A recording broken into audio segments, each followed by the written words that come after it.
নিৰ্বাচনলৈ আৰু এটা পৰ্যায়তে হ'ব ভোট গ্ৰহণ আৰু মাজত 14টা দিন।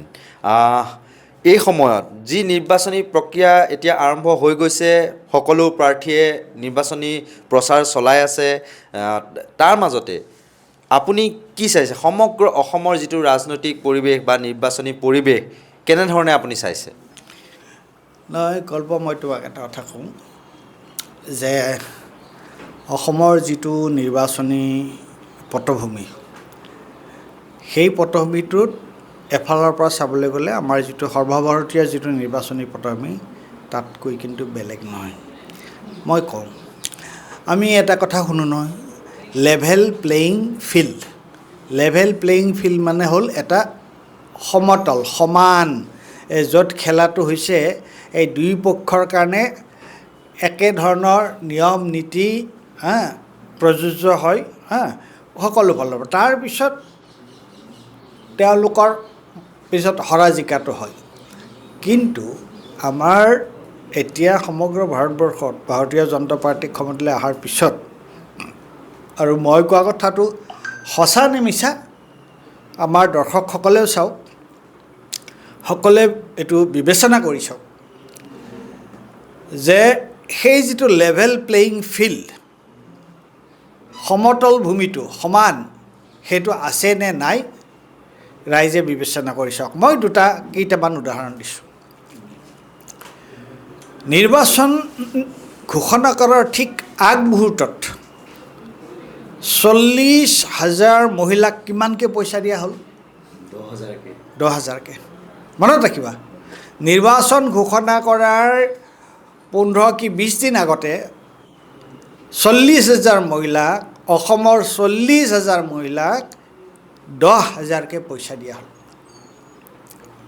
কোনে দিলে এই পইচাটো? চৰকাৰে দিলে, দিয়াত চৰকাৰে দিলে।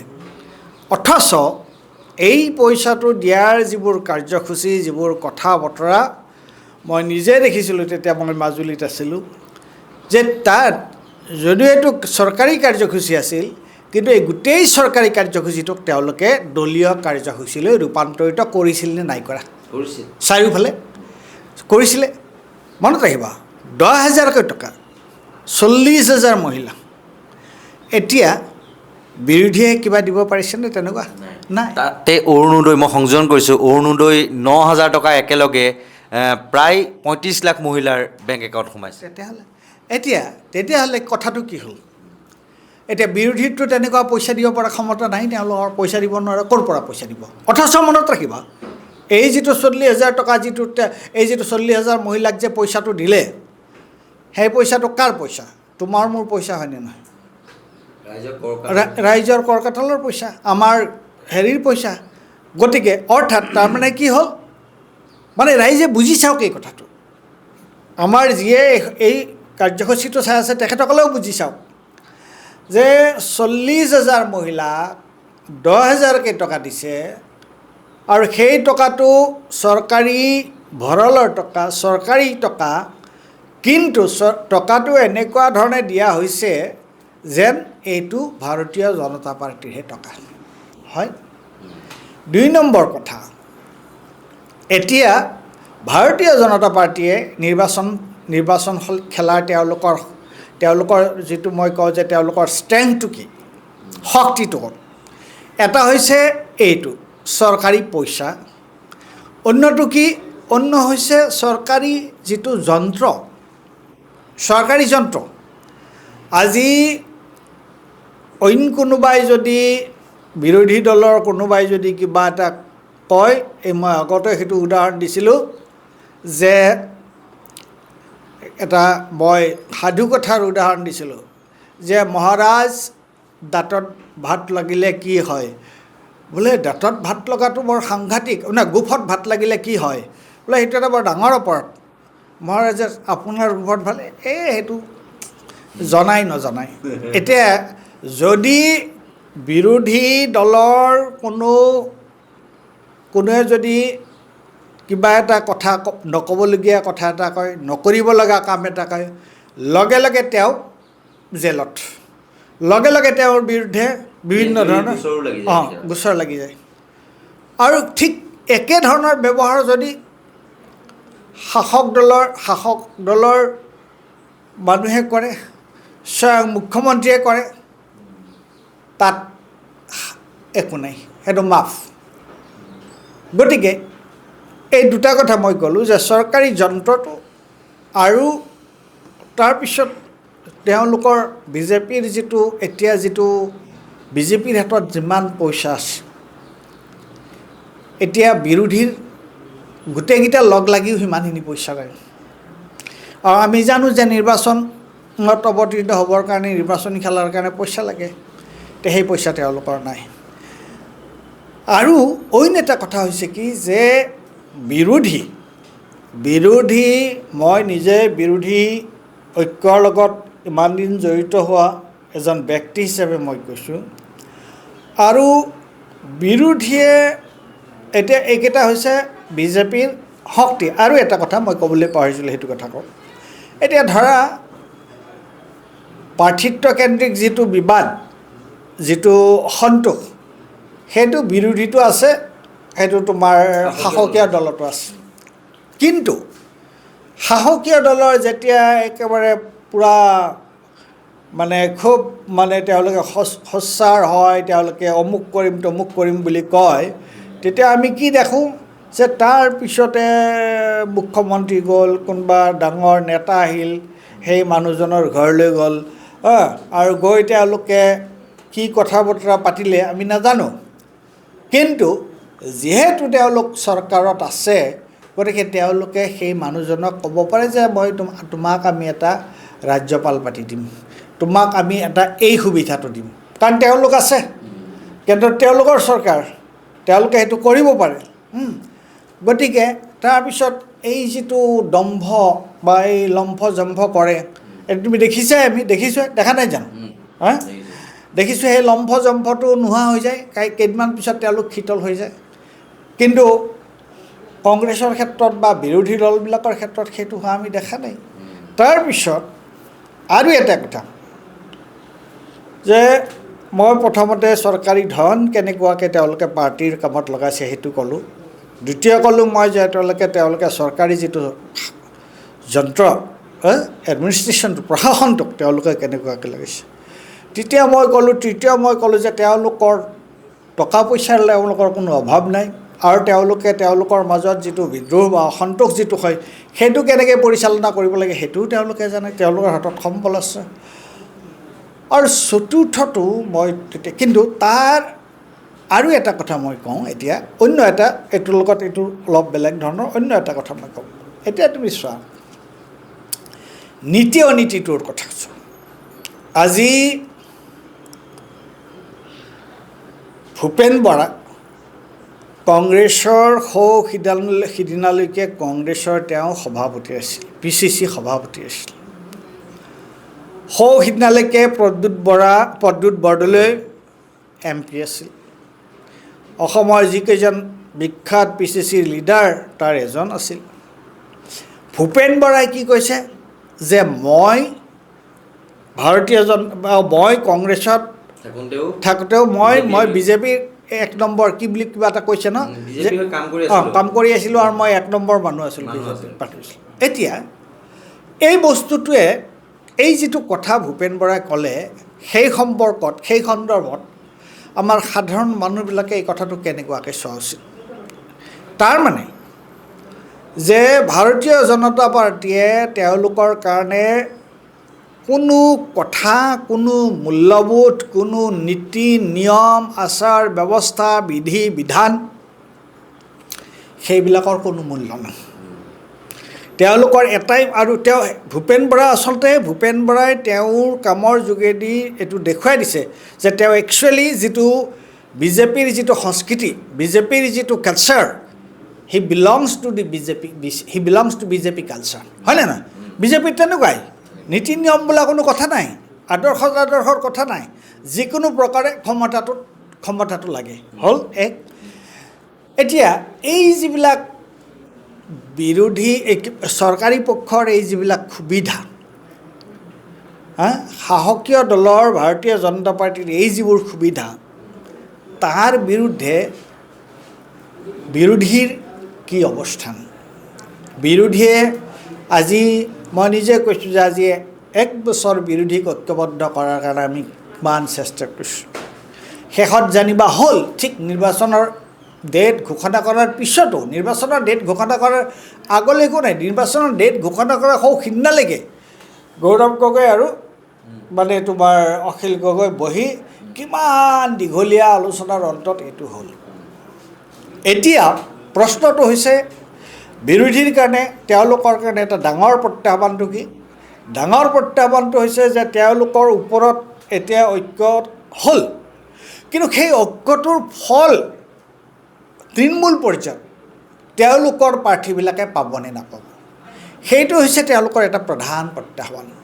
গতিকে এই মুহূৰ্তলৈকে মই নিৰ্বাচনী আলেখ লেখত মই এইখিনিতে মই এটা কথা সুধোঁ, যিহেতু কথাটো উল্লেখ কৰিছে যে বিৰোধী যিসকল নেতা সংঘবদ্ধ হৈ কিবা তেনেকুৱা পৰিকল্পনা আছে নেকি, বা আপুনি কিবা গম পায় নেকি যে তেওঁলোকে একেলগে মিটিং কৰিব, তাত হাজাৰ হাজাৰ জনতা আহিব, বিভিন্ন দলৰ মানুহ থাকিব তাত, তেনেকুৱা কিবা একক প্ৰচেষ্টা আপোনাৰ জ্ঞাতনে বা কি ক'ব? মই অলপ শুনিছোঁ। নহয়, তুমি যিটো কথা কৈছা সেইটো এটা অত্যন্ত গুৰুত্বপূৰ্ণ প্ৰশ্ন, যে তেওঁলোকৰ তৃণমূল পৰ্যায়ত তেওঁলোকৰ এই বিৰোধী যিবোৰ দল আছে, এইটো ধৰা কংগ্ৰেছ, অসম জাতীয় পৰিষদ, ৰাইজৰ দল, বামপন্থী দল, যে যিমানকেইটা বিৰোধী দল এই বিৰোধী ঐক্যৰ মাজত লগত আছে, APSSLC, এই আমাৰ কাঠাৰৰ যিটো পাৰ্টি, তে এই গোটেইবিলাক যে আছে তেওঁলোকৰ এতিয়া মানে শীৰ্ষ নেতৃত্বৰ মাজত যিটো তেওঁলোকৰ বুজাবুজি হৈছে, তেওঁলোকৰ কাৰণে এটা ডাঙৰ প্ৰত্যাহ্বান হৈছে যে সেই বুজাবুজিটো তেওঁলোকে তললৈকে তৃণমূল পৰ্যায়লৈকে তেওঁলোকে সেইটো লৈ যাব পাৰিবনে নোৱাৰিব, সেইটো কিন্তু তেওঁলোকৰ এটা ডাঙৰ প্ৰত্যাহ্বান।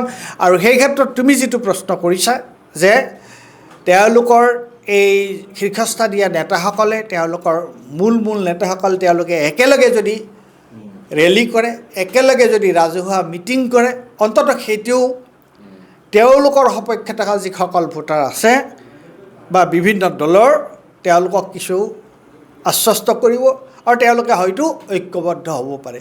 গতিকে এইকেইটাই মই এই মুহূৰ্তত অসমৰ যিটো ৰাজনৈতিক যিটো প্ৰেক্ষাপট, নিৰ্বাচনী যিটো প্ৰেক্ষাপট, মই এই কথাকেইটাই লক্ষ্য কৰিছোঁ।